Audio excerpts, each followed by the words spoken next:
As someone who started their money journey saving their first $10,000 in a high yield savings account, I caught a ton of grief from people saying that I was wasting my time, throwing away money, and that it would never amount to anything versus inflation. I was constantly being told by people that that money is not going to be worth $10,000 in such and so years, and that, like I said, I was just wasting my time.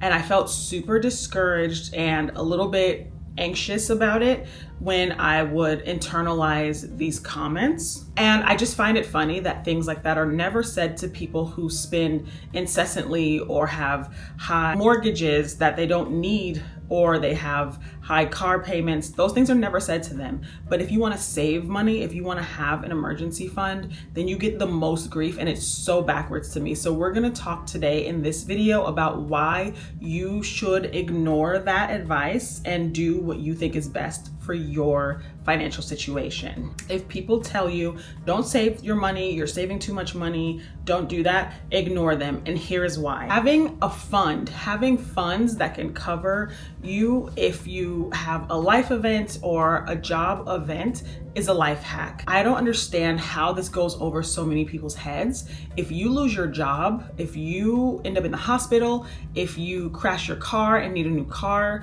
these people are not gonna pay your bills. They're not gonna say anything that's gonna help your situation, right? They can give you well wishes and that's it.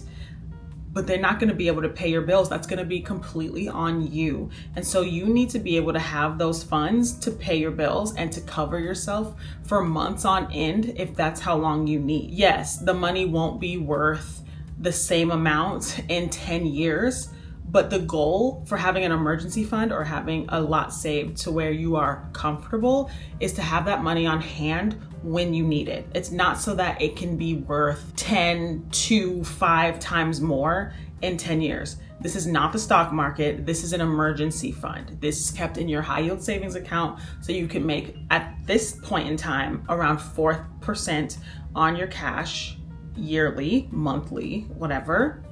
This is not trying to beat the S&P 500. We're not competing with Warren Buffett in our high yield savings accounts. The future value of your emergency fund is honestly nobody's business but yours, because like I said, you know how much your expenses are every month, you know how much you need to spend every year, and you know your financial independence number if you watch this channel.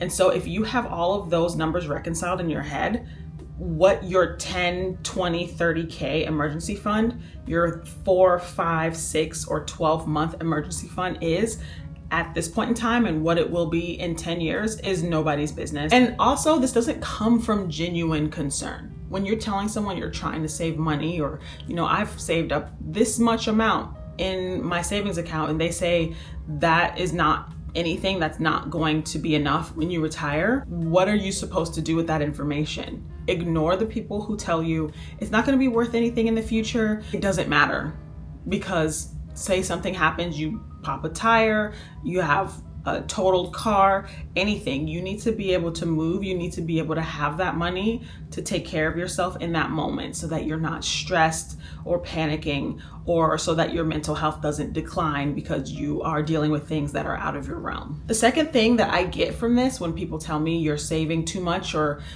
you shouldn't be saving that much, is that they're assuming a lot of things. And this is why I made my video on how I became Coast Fire at the age of 30, is because I got a comment saying, you're talking so much about how much you save, you need to be investing that because you're missing out on a lot of gains. Hello, at that point, I'd already been investing for 7 years. And that's why we ask questions instead of assuming that we know everything and someone doesn't know anything. If you know me, you know I love to watch my money grow, but I also love stability. And so first things first, I'm gonna make sure that I have a set amount of cash in my savings account so that I can put my money where my mouth is should I need to. So the takeaway is, just because I have a lot of cash doesn't mean that I don't invest. Please know that yes, I might have 30,000 in my savings account right now, but please know that I have at least 3 times that much invested in the stock market. The bottom line is, without the full context of my financial life, the comment is condescending. And I know some people might see what I'm saying or hear what I'm saying and say, you're taking things too serious, you're taking it too personal, but it is personal. It is personal because this is personal finance. Personal finance looks different for everybody. And I take it personal because I am very open on my channel about some of the things that I do, especially with money, and questions are allowed. You're not leading with questions though. You're just assuming that I don't know that money depreciates over time. But I'm a 32-year-old college educated woman. Of course I know that, you know what I'm saying? But for the ones who don't, they come, they ask the questions, they get the information. I'm never one to hear someone be excited about something or be determined about something and say, that's not going to amount to anything in 5 years. How does that sound to you? It's disgusting. And that just brings me to my third point. It's rude. It's condescending. It's not pleasant. And I think that's the intent behind saying things like this, because 5 times out of 5, how much money does that person have? The people who have more money than me, when we talk about goals and progress, they're never telling me I'm not doing enough. They're encouraging me to keep going. They phrase things in a way that build you up. They're like, that's crazy. If you think that's crazy, wait until you reach 100K. Wait until you reach 200K in the stock market. Seeing things like that is gonna change the way you look at money so drastically. You see how that's more of an uplifting frame of reference instead of being like, that's not gonna be worth anything. You're not gonna be able to live off that in 5 years. If you're not investing, you're missing out. Like, I don't know how you're gonna survive on 10K. That's gonna be worth pennies when you're retired. You see the difference between the two attitudes? Which one would you be more receptive to? And honestly, if you would be more receptive to the negative one, that's fantastic. You know, let the people in your life know that that is what you want to be treated like going forward. I'm sure they'll be happy to oblige. And I feel like this is the same group of people, the discouraging people, that will tell you that $100,000 is nothing right now in this economy once you reach that milestone of net worth. When I reached a net worth of $100,000 and I was super excited, you didn't see them because they were deleted, but I got some comments being like, that's not a lot of money. That's nothing. That's poverty. You live in Seattle. You can't live off of that. Good luck with that. Good luck being rich with that. That's really nothing. You're just starting. But if you were to ask these people how much they had in their bank account, you really shouldn't be discouraging people when they're trying to better themselves, because it's, what do you get out of it? You get literally nothing. It's free to be kind and encouraging.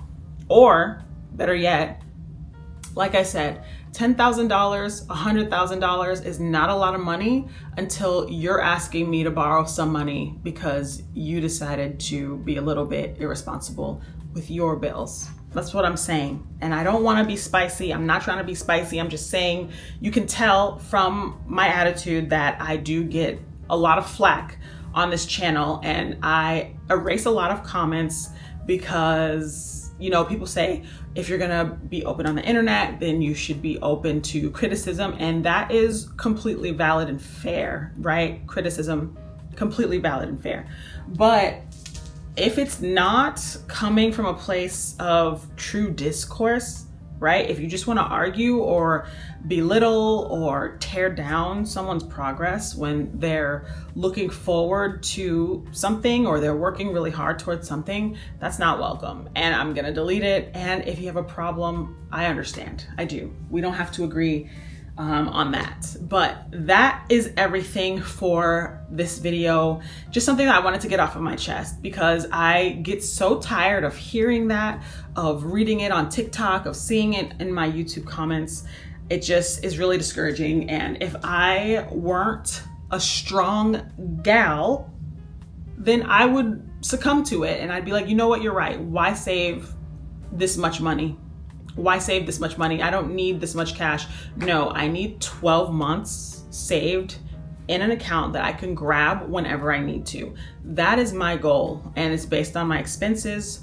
Expenses are different for everyone. That's just what it is. So that is why, if you are saving a large amount of money, if you have a large amount of money saved, you're not comfortable yet with investing, you don't know where to start, please check out my money playlist. I do talk a little bit about investing. I definitely have a video on step-by-step methods to get started, from choosing an investment account, from funding it, and all the information that you need in order to open an investment account and which types you should open.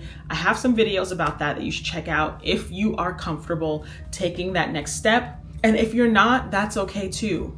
If you just have your emergency fund of 5K, 1K, 500, 3,000, it doesn't matter, it doesn't matter. And congratulations for having it, because you have more than a lot of people in this country right now. And things are not gonna get any easier. And so the more cash you have, the better off you'll be.